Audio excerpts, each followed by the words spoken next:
kuna lugha mbili ambazo sisi tunamwamini Yesu Kristo tunapaswa kuzifahamu katika kuamini kwetu na katika kuomba kwetu na kuishi maisha ya wokovu au maisha ya ushindi katika nuru na uzima wa Yesu Kristo. Lazima tukubali na tufahamu kwamba kuna ukweli wa kibinadamu.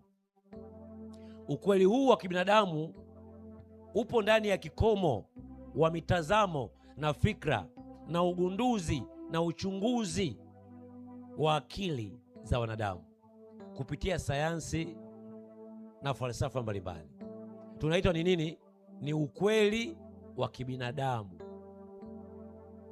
Lakini kuna kweli ya Mungu.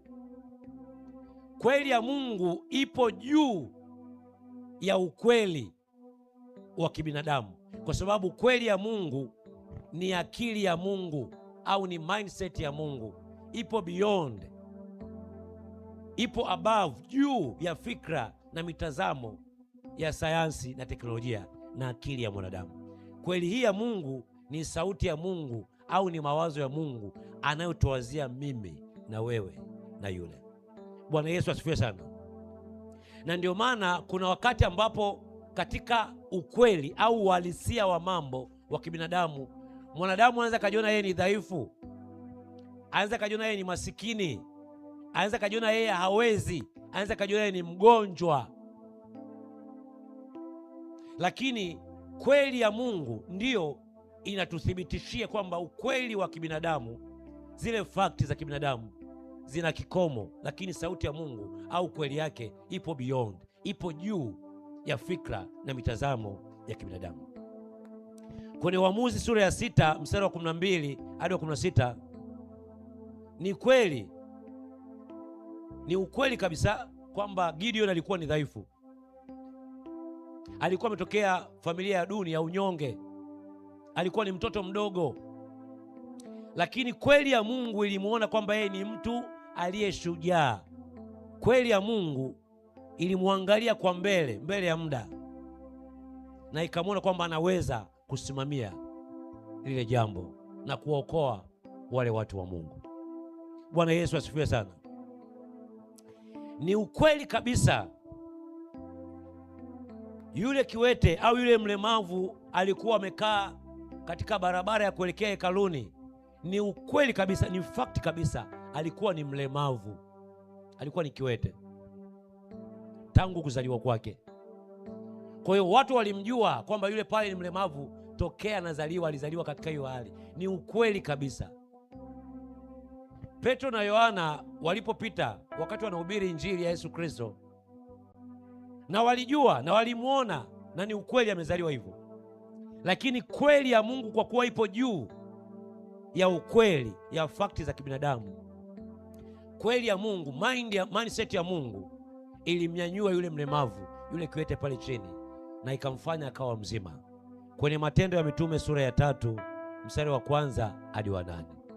Inamaanisha hata kama ukweli au fakti za kibinadamu zinasema nini juu ya maisha yangu mimi, maisha ya yule au maisha yako wewe, ipo kweli ya Mungu ambayo iko beyond, iko juu ya vile ambavyo Mungu anavyotuwazia na Mungu anavyotuona kwenye maisha yetu. Kuna mtu mmoja anaongea hapa, jamani wapendwa. Kitabu cha Luka sura ya 13 mstari wa 10 hadi wa 13, tunaona mwanamke aliyekuwa amefungwa na udhaifu kwa muda wa miaka 18 aliwekwa huru na Yesu Kristo. Mara baada ya miaka 18, mwanamke alikuwa mgongo wake umepinda, hawezi kufanyaje? Kunyanyuka. Alitiwa kibiongo, alitiwa udhaifu wa nini? Wa kibiongo kwa muda wa miaka mingapi? 18. Lakini kweli ya Mungu haikumuona yeye ni kibiongo, ilimwona yeye ni nani? Ni mzima, mzima, tena mzima kabisa kabisa. Bwana Yesu asifiwe sana. Ukiangalia Yohana sura ya 5 mstari wa 1 hadi wa 9, kuna mtu aliyekuwa mgonjwa kwa miaka 38, aliyeponywa na Yesu Kristo katika bwawa la Bethzatha alikuwa ameparalyze. Walikuwepo wagonjwa wengi mbalimbali ambao vipofu, viwete, waliopooza walikuwa wamelala pale. Ni ukweli kabisa, miaka yote hiyo wagonjwa walikuwa wanalala pale. Ni fakti za kibinadamu kabisa. Lakini kweli ya Mungu ilipofunuliwa kwao, ile kweli ya Mungu iko juu ya mitazamo ya kidaktari na ya wanasayansi na ya watafiti, ikawaponya na kuwaweka huru. Bwana Yesu asifiwe sana. Marko sura ya 5 mstari wa 25 hadi wa 34, tunamwona mwanamke aliyetokwa na damu kwa muda wa miaka 12, yule aliyegusa pindo la vazi ya Yesu Kristo kwa imani na akaponywa.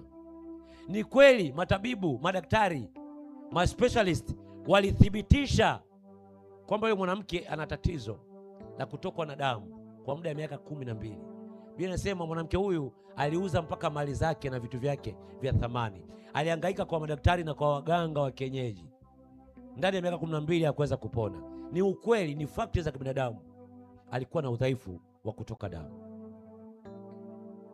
Lakini kweli ya Mungu alipokutana nayo, alipogusa pindo la vazi ya Yesu Kristo, ule udhaifu, ule ukweli wa kibinadamu, ule uhalisia wa kibinadamu ukakoma.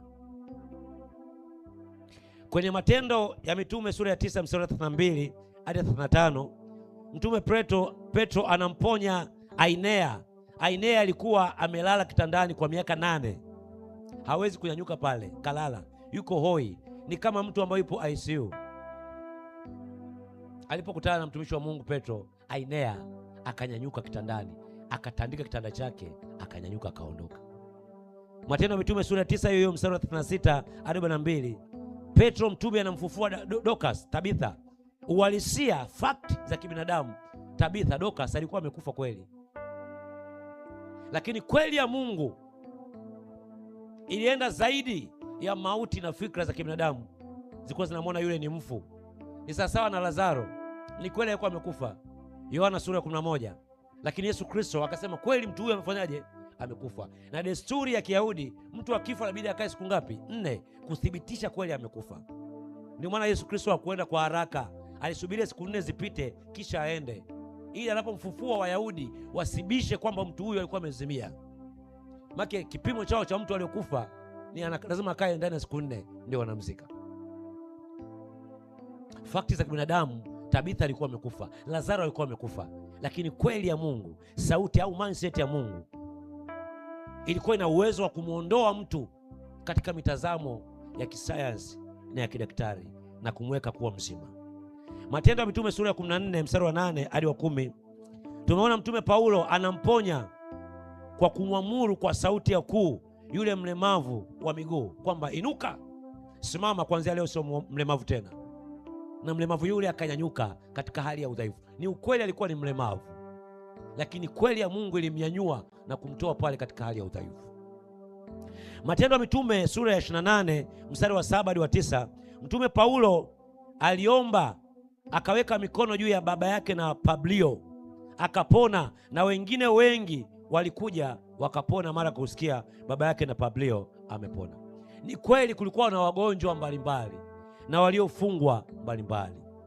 Ni ukweli kabisa katika uhalisia wa kibinadamu. Lakini kweli ya Mungu ilipofunuliwa kwao, kwa kuwa kweli ya Mungu ipo juu ya ukweli wa kibinadamu, kweli ya Mungu iliweza kudhibiti yale mazingira na ile hali ya udhaifu wa kibinadamu. Kuna wakati tunajiona sisi ni dhaifu, sisi ni wanyonge, sisi hatuwezi, sisi ni wagonjwa. Kuna wakati tunaona mipaka kulingana na hali ya mazingira na watu waliotuzunguka. Lakini jambo la msingi unapaswa kulielewa, kweli ya Mungu inasemaje juu ya maisha yetu.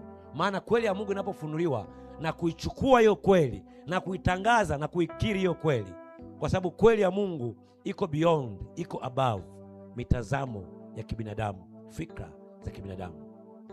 Uhalisia ambao ni mdhaifu na mnyonge unakosa nguvu kwenye maisha yetu. Kuna mtu mmoja anaongea hapa, jamani wapendwa. Usikubali fakti za kibinadamu zizuie uhalisia wa kimungu, kweli ya Mungu ambayo imekusudiwa kwenye maisha yako. Hata wanadamu waseme nini, hata mazingira na hali ziseme nini, hata wanasayansi na daktari aseme nini, wewe kweli ya Mungu inasemaje juu ya afya na uzima wako wewe? Amesema kwa kupigwa kwake sisi tulifanyaje? Tuliponywa, tumeponywa.